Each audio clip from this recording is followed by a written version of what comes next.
justru ini hidup di air yang payo. Gitu. Bedanya apa dengan rumput laut yang biasa apa Pak? Namanya aja beda.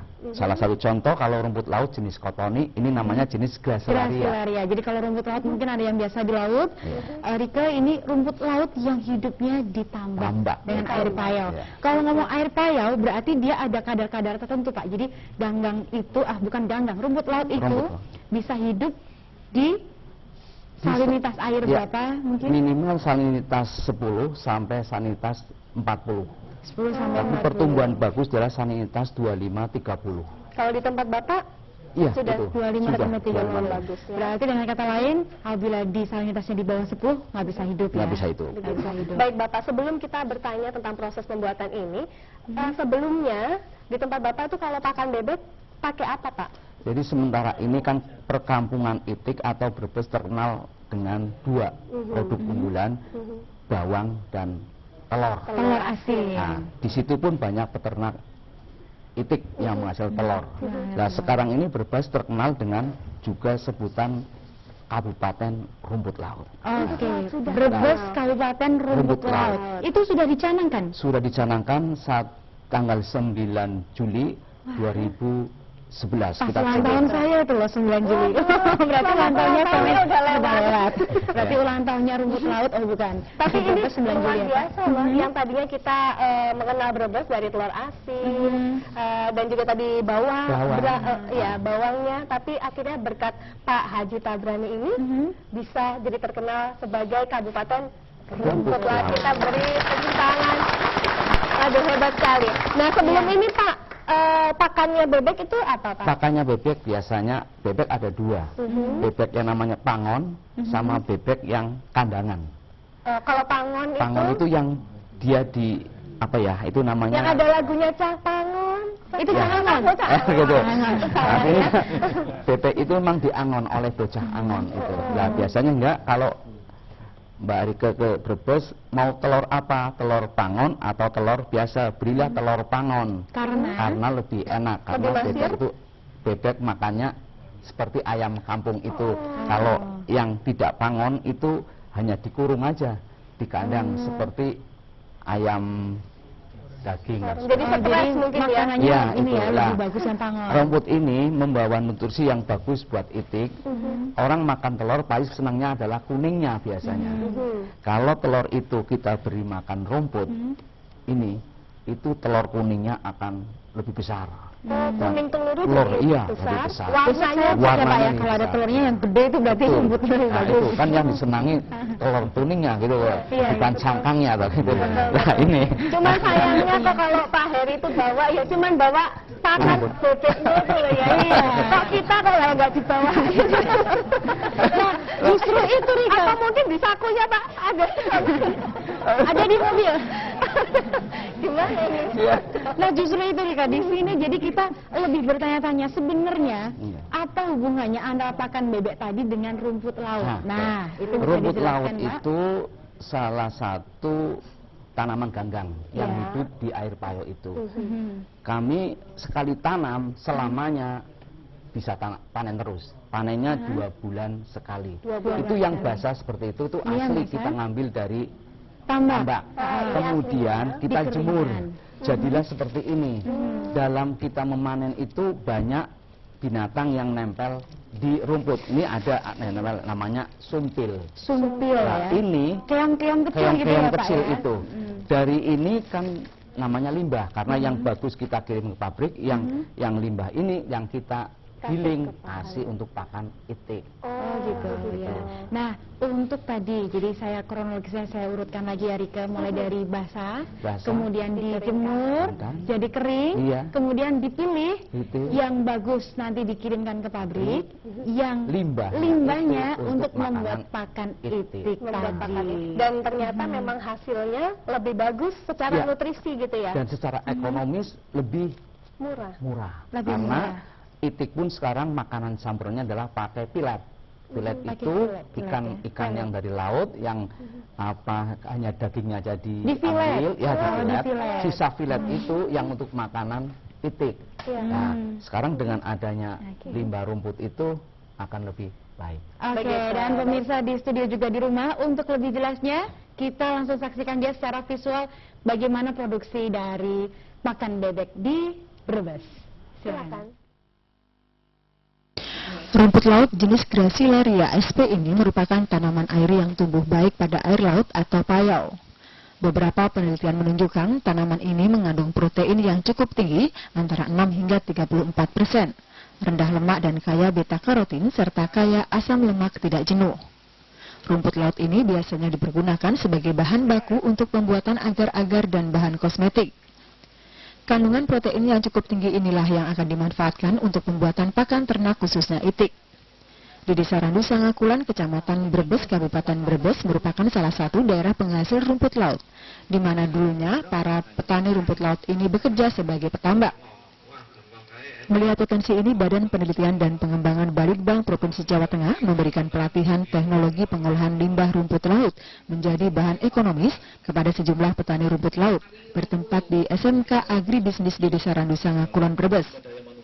Rumput laut serta limbahnya ini diolah menjadi bahan campuran untuk pakan ternak itik. Motivasi dari Ketua Balitbang, mudah-mudahan semuanya akan mendorong teman-teman itu lebih semangat untuk berbudidaya rumput laut. Dan ternyata memang manfaatnya lebih banyak yang sementara ini kita hanya menjual rumput laut ke pabrik, lalu bisa mengolah rumput laut itu. Tidak hanya rumput laut saja yang bisa digunakan sebagai bahan pakan ternak, tetapi juga limbahnya seperti sumpil. Dengan pakan ternak dari rumput laut ini diharapkan nanti selain mampu meningkatkan produksi telur dan daging, juga dapat menekan biaya pembelian pakan ternak. Kelurahan Pasurungan Lor, Kabupaten Tegal ini merupakan salah satu sentra budidaya ternak itik. Di kelurahan ini terdapat 8 kelompok tani atau sekitar 350 anggota yang tergabung dalam gaboktan dan rata-rata per hari mampu menghasilkan 80.000 telur. Salah seorang peternak itik, Raju, mengaku beternak itik saat ini cukup menjanjikan karena harga telur yang cukup bagus, begitu juga pemasarannya. Meski harga dan pemasaran cukup bagus, Raju mengaku masih ada kendala yang saat ini dihadapi para peternak itik di Tegal. Di antaranya masalah pakan, pembibitan serta lahan yang dinilai masih sangat kurang. Untuk yang produksi itu jumlahnya sekitar 700-an, kemudian 1.000 yang pengemukan, ya. Kemudian saya juga mengelola penetasan, ya. Berarti 1 minggu itu sekitar 500 DOD yang menetas, tiap 1 minggu. Kalau harga pakan di atas 2.000, itu peternak memang ya, untuk memperoleh keuntungan itu sulit. Memang kendalanya di situ. Juga untuk saat ini musim kemarau itu kendalanya juga di air. Ya. Rumput laut ini dinilai memiliki kandungan protein yang cukup tinggi, sehingga baik untuk meningkatkan kualitas telur dan daging itik. Untuk membantu petani itik, Balitbang juga memberikan bantuan alat penetas yang diduplikasi oleh peternak sehingga mampu memuat telur lebih banyak lagi. Sinse Sari Alam Semarang. Sinse Sari Alam Semarang adalah klinik ternama dengan konsultan yang berpengalaman yang telah lama menetap di Sinse Sari Alam Semarang. Dengan memakai metode pengobatan 2+3, telah terbukti mampu membersihkan racun dalam tubuh dengan hasil cepat, memperlancar peredaran darah, dan memperbaiki fungsi-fungsi organ tubuh. Metode 2+3 terbukti ampuh mengobati berbagai macam penyakit. Saat ini, negara yang maju seperti Amerika, Jepang, Singapura telah mempelajari metode 2+3 ini. Metode yang baru ini dapat menghasilkan hasil yang bagus dalam waktu yang singkat, cepat dan tidak ada efek samping, dan setelah sembuh tidak mudah kambuh lagi, terutama untuk pengobatan kanker payudara, tumor, gagal ginjal, diabetes mellitus, dan penyakit nyeri lainnya. Sinse Sari Alam Semarang telah berdiri selama 4 tahun, dan selama 4 tahun itu pula telah mendapat banyak pujian dari pasien dan masyarakat. Sinse Sari Alam Semarang mempunyai sifat membantu pasien yang sakit parah. Biaya pengobatan tidak terlalu mahal dan relatif wajar.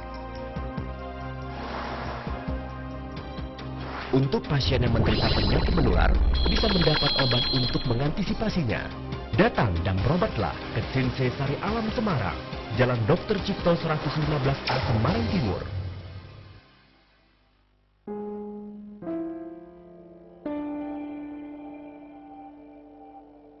Saya terima nikahnya Tania Widianto dengan mas kawin dibayar tunai. Kenapa, Pak? tinggal kita berdua dan kita semakin tua. Harus jaga kesehatan ya Bu. Nggak usah cemas Pak, kan ada Askes yang menjamin layanan kesehatan kita. Iya, paling pengalaman untuk asuransi kesehatan. Ada Askes, tenang.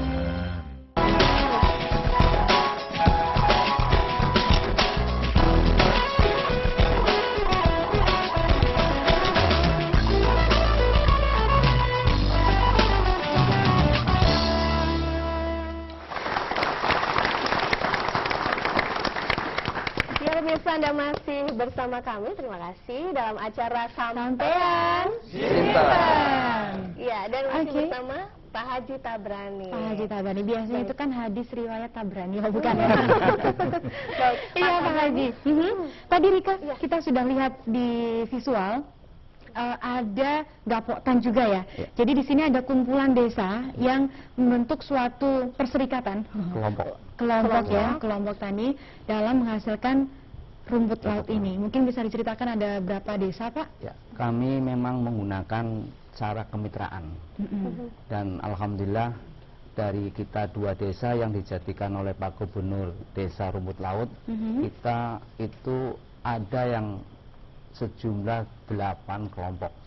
8 kelompok. Bahkan ada 1 klaster rumput laut. Klaster rumput laut. Real estate ya? Iya. Tapi mungkin Bapak sebelum ke arah sana, saya ingin tanya dulu untuk mensosialisasikan rumput laut ini pada para peternak begitu ya, adakah kendala, mungkin ada kesulitan nggak untuk akhirnya bisa mereka percaya bahwa ini bisa meningkatkan dari segi produktivitas ataupun kualitas? Sebelumnya untuk tahun 2011-an para petani ternak masih ragu terhadap kualitas rumput laut ini. Ragunya kenapa Pak? Ragunya karena belum pernah mencoba. Jangan-jangan nanti kalau itiknya kami beri makan limbah rumput, bukan malah telurnya lancar, malah gitu.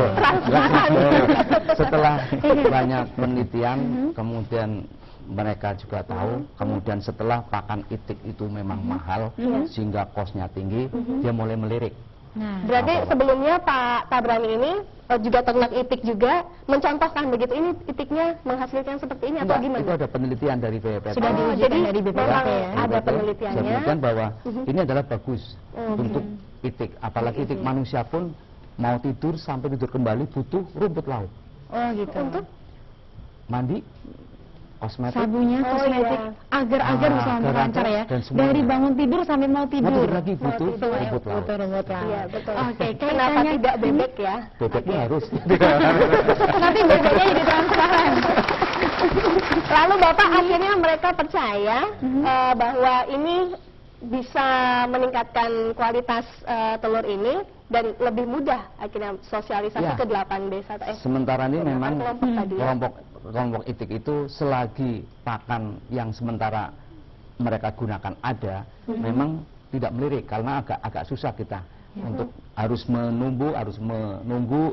Tapi kalau itik dengan pakanan pilat itu, kalau lautnya bersahabat kan banyak juga melimpah. Nah ini, tapi saat ikan itu tidak ada, melimpah. Nah, kemudian loyang itu yang apa? Itu Pak? Kalau saya loyang itu kayak panci gitu Pak. Ya itu. Cetakan gue? Iya, itu juga mulai melirik ke sini. Nasi aking. Nasi aking. Iya. Oh, nasi aking. Iya. Itu yang dijemur itu ya, Bu? Iya, itu. Nanti bisa jadi beras, bisa ujung-ujungnya juga ya. Dari sini beras yang meratak tadi ya. Tapi kayaknya heman-heman kok di ini. Iyalah, sayang sekali ya. Terus Pak, jadi dari sisi processingnya berarti kan kalau tadi ada semacam keong kecil ya. Nah itu kan nggak mungkin langsung dimakan. Berarti ada suatu proses lagi biar bisa menjadi pakan. Betul itu. Nah, itu dari ada alatnya ya Pak ya? Ada alatnya. Nah alatnya itu selama ini Bapak beli atau ada bantuan dari pemerintah? Alhamdulillah saat kami menemukan itu kami paparkan di Balitbang Provinsi. Kemudian juga buat Balitbang ya. Berarti ini tercipta berkat dukungan juga dari Balitbang ya Pak? Setelah itu proses berlanjut, Balitbang pun memberikan contoh coba mesinnya seperti ini. Walaupun kita terus menyempurnakan karena hal yang baru pasti perlu penyempurnaan. Mesinnya itu seperti apa Pak? Kalau boleh mesinnya itu dideskripsikan. seperti mesin giling.